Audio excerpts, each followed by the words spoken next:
Autre sujet d'actualité, la lutte contre la grêle dans le vignoble Beaujolais. Vous connaissez tous les canons à iodure d'argent, il y a maintenant les avions Pilatus, un système mis sur pied entièrement par la profession. Le résultat semble valable, même dans une année à grêle comme celle-ci.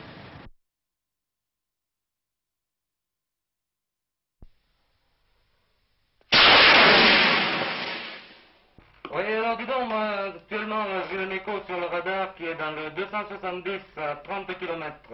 Est-ce que tu le vois? Oui, affirmatif, j'ai deux fois, je suis actuellement au niveau 90 9-0, je me dirige sur cet écho, intervention dans quelques minutes.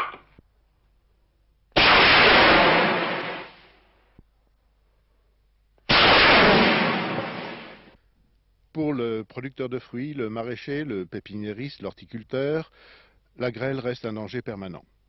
Pour le viticulteur, il s'agit d'une véritable hantise. Tant que la vendange n'est pas dans la cuve, il consulte le ciel avec inquiétude pour savoir s'il retirera le bénéfice de son rude travail d'une année. En Beaujolais, au cours des 4 dernières campagnes, plus de 11 000 hectares de vignes ont été ravagés, soit une perte commerciale d'une quinzaine de milliards de francs. L'Union viticole du Beaujolais a pris l'initiative d'une nouvelle action avec intervention aérienne. Monsieur Delourme, quel est le principe de cette défense combinée air-terre?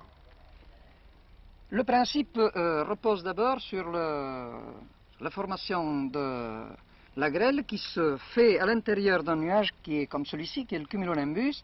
La grêle se forme dans la zone surfondue du nuage autour de noyaux glaçogènes.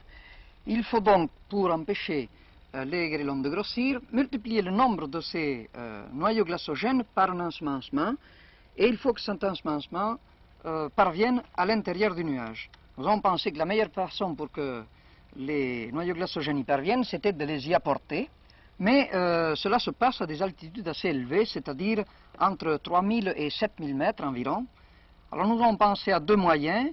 L'un, tout d'abord avec des fusées qui permettent d'emporter du produit au moment où se forment les grêlons, à l'intérieur, dans une zone où on ne peut pas aller par d'autres moyens, et d'autre part, par avion, dans la zone où se régénère le nuage, c'est-à-dire à l'avant, et aussi à l'intérieur, par des produits d'ensemencement à l'intérieur du nuage.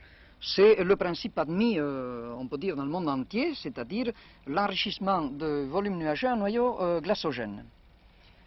Mais bien sûr, cela pose des problèmes de signalisation qui nous obligent à avoir recours à l'utilisation de radars pour détecter les cellules orageuses et ensuite des moyens aériens pour emporter le produit au niveau convenable et au sol également une organisation avec des moyens radio qui permettent une intervention rapide dans ces cellules orageuses, car la rapidité est à la base de toute réussite dans la lutte contre la grêle.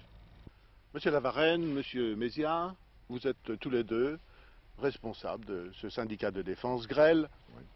Or, il y a une chose qui est quand même difficile à enregistrer pour les viticulteurs du Beaujolais. 3 orages ont été particulièrement marquants. Alors, est-ce que vous pensez que cette défense grêle est néanmoins valable? Bien sûr qu'elle est valable. Il est évident que les gens sur qui ça tombe, ils ont l'air de dire ça fait rien. Et cependant, si on prend l'ensemble du Beaujolais, mon Dieu, la grêle n'a pas fait plus de mal qu'elle n'en aurait fait avec une défense ordinaire. Et même, on peut dire qu'on a eu des résultats. Parce que, voyez-vous, le jour de l'orage, par exemple, du 9 juin, je crois, eh bien, il y avait tout un front orageux qui se présentait à l'ouest ou au sud-ouest. Eh bien, ce front-là, en principe, n'a pas donné de grêle. Il s'est formé ensuite un nuage qui par la suite, s'est déversé sur le Saint-Lager, Pizet, si vous voulez. Mais au moment où un avion était au ravitaillement, qui n'avait pas pu intervenir à temps, alors il est évident que cet orage a grêlé une petite parcelle du Beaujolais. D'ailleurs, Monsieur Mézières, je crois que il avait été donné comme perspective 75% de garantie. C'est ce que nous avions du reste indiqué aux gens, et au départ de la mise en place du syndicat de défense, il avait été bien entendu que nous pouvons assurer une protection variant de l'ordre de 50 à 75% de dégâts au sol en moins. Et je pense qu'à ce jour, on est encore loin d'avoir atteint ce chiffre. Et je suis même persuadé, et je reste convaincu, que sans cette défense-là, avec la turbulence, avec la violence que nous avons connue cette année, avec le nombre d'orages, ben nous serions arrivés peut-être à une catastrophe qui aurait ravagé la moitié ou peut-être plus de tout le Beaujolais. C'est certain, ça. Et puis, il faut reconnaître quand même qu'on n'a peut-être encore pas les moyens que nous devrions avoir. Oui. Des moyens techniques. Des moyens techniques. Si nous avions des avions peut-être plus puissants, la possibilité d'utiliser des roquettes, par exemple, on pourrait tout de même se présenter d'une façon beaucoup plus valable devant les orages très importants, comme l'orage qui a ravagé Vaud, le Périllon. Ben, qu'est-ce que vous voulez, les avions, c'était un fétu de paille dans l'atmosphère, qu'est-ce que vous voulez, ils n'ont pas pu tenir le coup. Mais il faut espérer que par la suite, nous pourrons avoir des avions plus puissants, puis des roquettes, et puis, enfin, je sais pas, moi, quelque chose qui permettra d'attaquer le nuage carrément partout et en tout temps. De toute façon, il faut persévérer dans cet effort et l'intensifier au maximum. Du reste, une bonne partie, la majorité des vignerons du Beaujolais croient encore à l'efficacité de cette Non seulement défense. ils le croient, mais ils sont persuadés puisqu'ils payent leurs cotisations. Et malgré tout, malgré le sinistre, je pense qu'on peut après œuvrer dans un sens de solidarité pour diminuer l'effort de ceux qui sont sinistrés. Hubert Gentil, vous êtes pilote de montagne et pendant une saison viticole, vous accomplissez des missions très particulières. Quel est votre sentiment à ce sujet? Eh bien, la conception de ce principe de travail est assez simple. Par contre, la réalisation en est parfois ardue du fait que nous travaillons dans des conditions météorologiques souvent très mauvaises.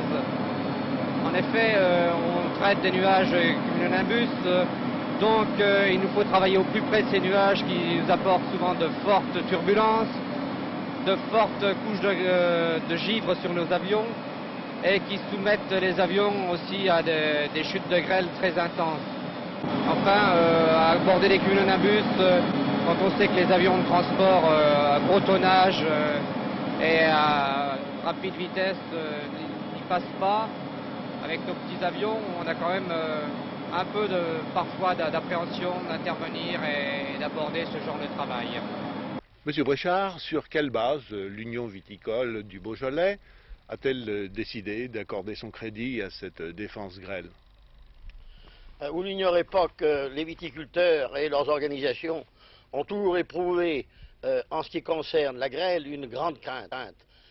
Et cette espèce de terreur que nous éprouvions vis-à-vis de cette calamité faisait que nous recherchions bien sûr les meilleurs moyens de défense. Et nous les recherchions d'autant plus que dans les dernières années qui viennent de s'écouler, un souci supplémentaire de qualité que la grêle justement réussit parfois à entraver, car vous savez que non seulement elle fait des dégâts quantitatifs, mais aussi, hélas, qualitatifs. Alors donc, nos organisations s'en préoccupaient. Les organisations de la région du Sud-Ouest, sur ces entrefaites, avaient mis debout une organisation que vous connaissez, qui était l'organisation générale du Sud-Ouest d'Agen, et nous avons demandé à M. Delourme de bien vouloir voir ce qu'il pouvait faire dans notre région. Et c'est là que nous avons tenté un premier essai l'année passée. La profession l'a financé entièrement. Et cette année, nous sommes repartis avec d'ailleurs davantage de moyens, encore que nous ne sachons pas encore si ces moyens sont bien suffisants. Mais nous pensons que nous devrions maintenant demander bien sûr un effort de financement aux viticulteurs, mais aussi et encore aux collectivités qui sont intéressées à cette défense grêle. Car effectivement, si l'économie beaujolaise est touchée dans notre région, c'est l'ensemble de l'économie qui est touchée. Par voie de conséquence, les collectivités ont le devoir d'intervenir financièrement dans une telle organisation qui, bien sûr, postule des frais extrêmement importants. Nous allons arriver bientôt à envisager une centaine de millions, sans doute. C'est beaucoup demandé à la profession, et je pense que les collectivités, qu'elles soient communales, surtout départementales, et probablement nationales, auront le devoir de nous aider dans cette entreprise qui, je le répète, conditionne en quelque sorte le maintien de l'économie beaujolaise et de l'économie régionale.